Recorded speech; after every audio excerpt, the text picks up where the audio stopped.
Et salut à tous, c'est Master of Wrestling. Aujourd'hui, on se retrouve pour une nouvelle vidéo. Ce sera ma vidéo pronostic pour SummerSlam 2018, qui se déroule à Brooklyn au Barclays Center. Donc ce sera le quel jour? Ce sera le dimanche 19, enfin dans la nuit du dimanche 19 au lundi 20. Le kick-off démarrera à 23h heure française. Et donc le kick-off démarrera par un match, je sais pas si il se démarrera par celui-là, mais c'est un mixed tactic match. C'est Rusev et Lana contre Andrade Cien Almas et Zelina Vega. Et pour moi, c'est Andrade Cien Almas et Zelina Vega qui gagneront ce match, je pense, c'est pour ma part. Et je pense que ça sera avec une histoire de Rusev Demo, de Aiden English qui va arriver. Et ça va entraîner une rivalité entre English et Rousseff, je pense. Voilà, bah, c'est mon avis. Après, dites-moi le vôtre dans les commentaires. Donc, dites-moi votre pronostic dans les commentaires aussi. Donc, après, dans le kick-off, toujours, il y a le WWE Cruiserweight Championship. C'est Cédric Alexander contre Drew Gulak. Et pour moi, ce serait Drew Gulak qui gagnerait. Je regarde pas beaucoup de 205 Live, mais je pense que c'est le moment pour Cédric Alexander de perdre son titre. Il a gagné très honorablement à WrestleMania 34. Mais je pense que c'est le moment pour lui de lâcher ce titre et que qu'il revienne à Gulak. Je vais pas m'étendre sur le sujet parce que je me connais pas trop en 205 Live, je regarde pas trop pour être franc avec vous. Mais voilà. Et le dernier match du kick-off, c'est le Raw Tactics Championship. Je comprends pas pourquoi il est pas dans le show. Mais c'est le B-Team contre The Revival, pardon. Et pour moi, j'ai mis Revival qui gagne. Car ils ont eu un bon push, le B-Team. Et je suis d'accord avec la WWE de les avoir push. Car avant, quand ils étaient mis tourage, ils servaient un peu à rien. Ils ont fait juste la Battle Royale qu'ils ont perdue pour avoir une opportunité de titre à WrestleMania 34. Mais là, ils ont eu un push, mais je le sens pas aller très loin dans le push. Et c'est une bonne chance pour le Revival qui a gagné son match au dernier Raw. Enfin, il a pas gagné, c'est la B-Team qui a gagné. Mais attendez, j'ai un petit bug. Oui, c'est B-Team qui a gagné, je crois. Et enfin, je me souviens plus trop. Et, et là, comment s'appelle Matt Hardy et Bray Wyatt ont perdu. Et je pense que Matt Hardy, c'est la fin de sa carrière, malheureusement. Comme il avait expliqué sur Twitter avec son dos. Mais son bas du dos et son bassin qui fusionnaient. Mais bon, ben, ça donne une opportunité au Revival et je crois qu'ils vont la saisir, qu'il faut aller loin. Et donc voilà. Donc on passe au show. Et pour moi, le premier match, c'est le SmackDown Tag Team Championship. C'est The Blue Jones Brothers contre le New Day. Et il y a eu beaucoup de polémiques sur ça, mais à ce qui paraît, c'est le New Day qui doit gagner. Et moi aussi, j'ai mis le New Day. Car les Blue Jones Brothers ont eu un push aussi, ça va être comme la B-Team, je trouve. Ils ont eu un push de. Ils ont été pris pour cible par les Usos et New Day avant le WrestleMania 34. Et donc ils ont eu un push en mode on est les plus forts, on écrase tout sur notre passage. Comme là au dernier SmackDown, ils ont combattu 3 catcheurs locaux et ils les ont atomisés. Mais ça après, bon, après c'est pour ma part. Mais moi j'aime pas voir le fait d'être surpuissant, enfin non, on va dire ça, pendant un bon moment. Et donc j'ai mis New Day Wins. Et je ne sais pas si leur règne va durer longtemps, mais ce serait pas mal parce que c'est eux qui ont apporté la fraîcheur à la division tag team quand ils ont eu leur plus long règne. Et ça a fait du bien à la fédération. Donc il est mentionné aussi sur la carte que Elias va faire un concert. Elias, pardon. Va faire un concert dans le show à SummerSlam 18. Mais je pense que pendant le show, il y a Bobby Lashley qui va arriver et peut-être un match. Et s'il y a un match, moi je dirais Lashley wins. Direct. Mais ouais, ce serait pas mal qu'il y ait une petite. Bon, on va pas dire ça une promo parce qu'il n'y a pas de promo dans les pay-per-view. Mais qu'il y ait un fight ou une histoire une rivalité entre Elias et Bobby Lashley. Car depuis que Bobby Lashley a perdu le match contre Roman Reigns pour avoir l'opportunité du Universal Championship à SummerSlam 18, il n'y a plus rien eu. Et donc ça serait bien une petite rivalité et après peut-être une opportunité de titre à la clé pour Bobby Lashley. Donc ensuite un match que j'ai envie de voir, c'est Daniel Bryan contre The Miz. Et moi j'ai pronostiqué Daniel Bryan wins, car ils ont expliqué aussi hier dans SmackDown, parce que je tourne, on est le 15 août, et dans la nuit dernière il y a eu SmackDown. Et ils expliquaient un peu la rivalité qu'il y avait eu depuis Daniel Bryan qui était à NXT et que c'était pas son coach The Miz mais son mentor on va dire. Et ils se sont énervés tous les deux, il y a eu une rivalité et c'est tout le temps The Miz qui a gagné. Et ce serait bien que Bryan prenne sa revanche sur ça et et je vois juste cette opportunité pour que Daniel Bryan gagne. Et je pense que ça va être ça. Après je peux me tromper sur mes prédictions mais bon après c'est les miennes. Hein. Donc ensuite, Finn Balor contre Baron Corbin. Ce match m'intéresse pas du tout. Ils utilisent Balor comme... on va pas dire ça parce que j'ai pas envie d'avoir de problème. Mais bon, ils utilisent Balor juste pour combler les trous en fait. Parce que Finn Balor, depuis qu'il a eu son opportunité de titre à WrestleMania 34 pour l'Intercontinental, il a plus rien eu. Il a eu des rivalités de merde. Et son dernier bon truc qu'il y a eu, c'était au Greatest Royal Rumble où il a fait le match à l'échelle pour l'Intercontinental. Et encore. Et donc, moi je vois Balor qui gagne, bien sûr, bien entendu. Car, ben voilà, c'est Baron Corbin, hein, depuis qu'il a eu son. Je sais pas quoi là, son turn ou son. Il est devenu. Je sais même pas ce qu'il est devenu, Corbin. Il s'est coupé les cheveux, il est devenu le petit larbin de Stéphanie. Et il attaque tout le temps Balor dans le dos, donc je pense que Balor il va gagner, c'est sûr. Voilà, j'ai rien d'autre à dire sur ce match.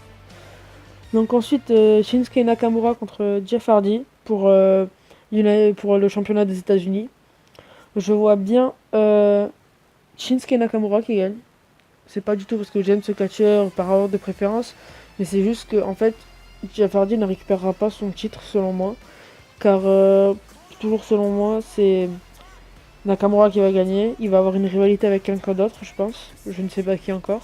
Mais après, Jeff Hardy va enchaîner avec une rivalité avec Randy Orton, je pense. Parce que Randy Orton, il y a eu la rivalité avant, mais ils vont pas mettre une rivalité de 2 semaines. Et donc, après, il va y avoir une rivalité pour tous les deux. Puis, peut-être, on ne sait pas ce qui peut arriver par la suite.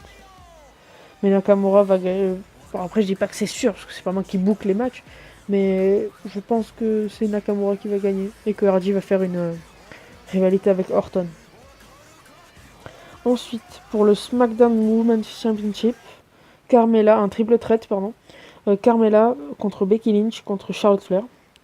Et moi, je dirais, d'après ce que j'ai vu hier, cette nuit à SmackDown, que c'est Becky Lynch qui gagnerait le titre. Car, Carmella, elle est pétée. Hein. Carmella, elle est championne parce qu'elle avait la mallette, mais si elle aurait pas eu la mallette, elle n'aurait jamais été championne. Parce que peu chez Carmella, je peux que la comparer au B-Team, à la B-Team. C'est des personnes qui on leur a jamais rien demandé et ils sont arrivés là comme ça. Et Carmella, si elle a eu une opportunité quand elle a eu 2 opportunités à WrestleMania 33 et 33, oui pas 34, 33 et à la finale, enfin au match qu'a gagné Becky Lynch pour le first ever SmackDown Championship qui a été remporté par Becky Lynch. Mais là je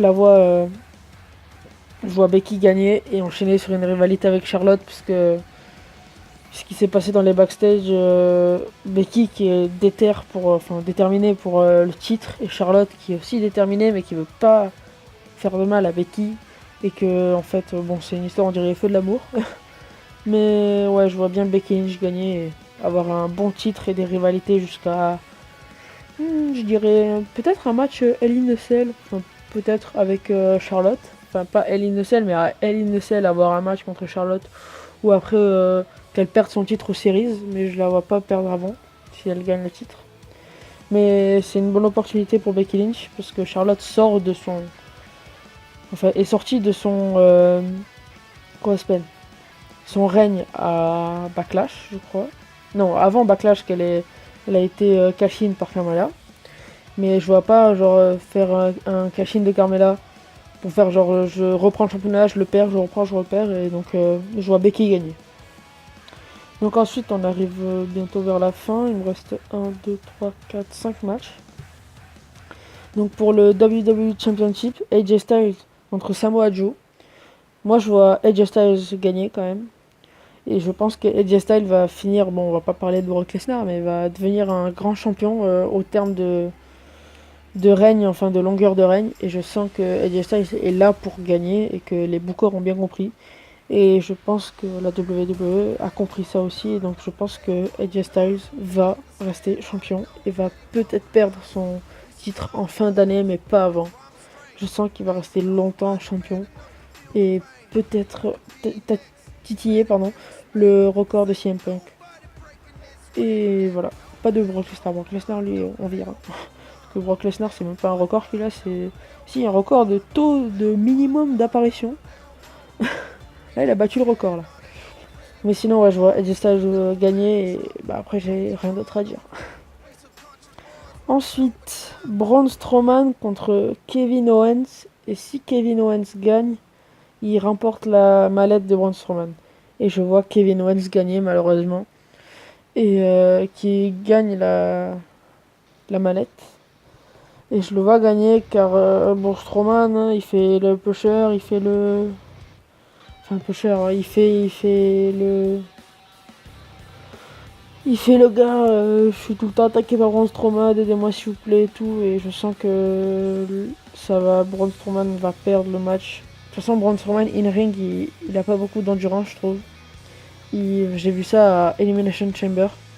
Il a tout dominé, mais au bout d'un moment, il a commencé à être fatigué dans le dernier fight contre Roman Reigns. Et c'est là où il a perdu. C'est là où il a perdu son opportunité de match contre Brock Lesnar à WrestleMania 34. Mais bon, ça lui a permis un bon push par la suite, celui-là qu'il a eu avec Money in the Bank. Mais je le vois pas gagner à SummerSlam. Je vois quand même Owens gagner et remporter la mallette. Et après, on en parlera dans la suite. Donc, Dolph Ziggler avec Drew McIntyre dans le coin contre Seth Rollins. Et à la grande surprise générale qui est revenu à Raw il y a 2 jours, Dean Ambrose dans son coin pour l'Intercontinental Championship. Et je vois bien Rollins reprendre son titre. Et car ils n'ont pas fait revenir Ambrose pour rien. Ah là, il aurait pu le faire revenir au Raw après SummerSlam, mais ils l'ont fait venir avant. Donc je sens que c'est Ambrose qui va le Rollins qui va le gagner. Mais qu'il va y avoir un petit heel turn de Ambrose. C'est ce que je pense. Votre avis, vous pouvez me le dire dans les commentaires, mais moi c'est ce que je pense, c'est qu'Ambrose va heel turn, soit contre Rollins pour l'Intercontinental, soit va avoir une rivalité avec Drew McIntyre. Mais après, je sais pas, ce sera à voir. Mais moi je reste sur mon opinion de Rollins qui reprend son titre et qui le garde jusqu'à je sais pas quand. Et peut-être une rivalité encore avec qui reste en rivalité avec Ziggler jusqu'à Hell in a Cell. Pas une trop longue rivalité, mais il peut rester en rivalité avec Ziggler. Donc l'avant-dernier match que j'ai mis, c'est le Raw Women's Championship, Alexa Bliss contre Ronda Rousey. Et je vois bien Ronda Rousey gagner ce match et devenir Raw Women's Champion.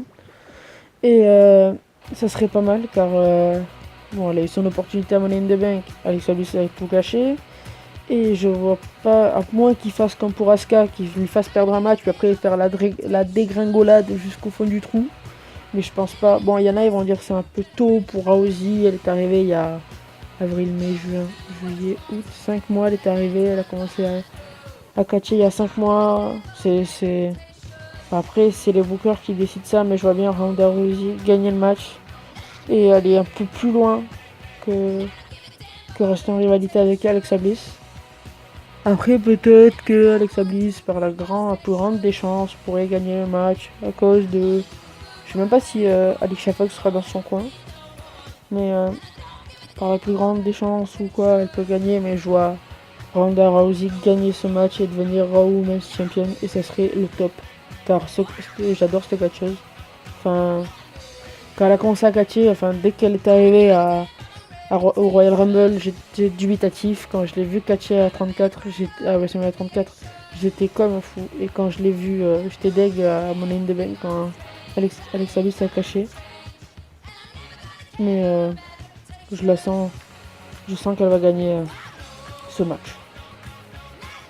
Et le dernier match, c'est pour l'Universal Championship, comme on a eu à WrestleMania 34, comme on a eu au Greatest Royal Rumble. Et ben on l'a à SummerSlam, et c'est Brock Lesnar contre Roman Reigns. Je parlerai même pas du segment qu'il y a eu au dernier Raw avec Paul Heyman qui est avec le spray bourre lacrymogène, puis après Lesnar qui est arrivé, qui a fracassé Reigns car il pouvait pas se défendre. Et je sens que c'est ça qui va soit faire gagner Reigns. Je vois Reigns gagner. Ou alors, si je me trompe sur le match Strowman-Owens et que c'est Strowman qui gagne, je sens que c'est Reigns qui va gagner. C'est Reigns qui remportera le titre, qui deviendra Universal Champion. Mais si c'est Kevin Owens qui gagne, il n'y aura aucun vainqueur. Et c'est comme à WrestleMania 31 avec Rollins. Mais là, ce sera la même avec Owens qui va cash-in, qui va réussir son cash-in et qui va gagner le match. Qui va cash-in sur Lesnar et qui va réussir son cash-in, pardon, pas comme Corbin l'année dernière, voilà. Qui va réussir son cash-in et qui va reprendre le titre qu'il avait perdu à Fastlane l'année dernière, 2017, qui avait perdu contre Goldberg à cause de Chris Jericho. Qu'on voit plus, c'est dommage qu'il ait changé de fédé, franchement, mais bon, on espère qu'il reviendra un jour, Chris Jericho. Et donc voilà, je vois soit Reigns, soit Owens Universal Champion cette année. Enfin, à SummerSlam, mais sinon je vois rien d'autre. En parlant, là j'ai fini tous les matchs. Mais en parlant de SummerSlam, là aujourd'hui on est le 15 août et c'est à 18h qu'il y a la mise à jour WWE Supercard pour l'ajout du nouveau tiers. Et c'est SummerSlam 2018. Et ça franchement ça va être cool. Donc je vous ai pas fait de vidéo sur, comme je vous avais dit sur ma dernière vidéo, Supercard. Car la deuxième récompense que j'ai eu, enfin la récompense que j'ai eu pas des bons trucs, j'ai une SummerSlam. Après il y a eu un Last Man Standing, je devais faire une vidéo sur les récompenses parce que j'avais 3 packs. Je l'ai pas fait parce que j'étais pas chez moi. Et pour vous dire, j'ai eu 3 titanesques. Dans un pack j'en ai eu 2, c'était une amélioration et une soutien, j'étais deg. Et puis après j'ai ouvert le dernier, j'ai eu Sting titanesque. Et franchement j'étais content parce que c'était ma première titanesque qui est passée dans mon deck. Et donc voilà, c'est la fin de la vidéo. Dites-moi si vous pensez la même chose que moi au niveau des prédictions de ce pay-per-view. Je vous ferai la review le lendemain ou 2 jours après. Moi je suis pas trop fatigué le lendemain parce que je vais quand même rester éveillé. Je vous ferai la review, je partagerai mes impressions. Dites-moi en commentaire vos pronostics si vous n'êtes pas d'accord avec les miens. Abonnez-vous, likez, partagez la vidéo si ça me ferait plaisir pour qu'on fasse découvrir ma chaîne et qu'on fasse partager notre passion qui est le catch, bien entendu. Et donc je vous dis à la prochaine pour une nouvelle vidéo. C'était Master of Wrestling. Ciao.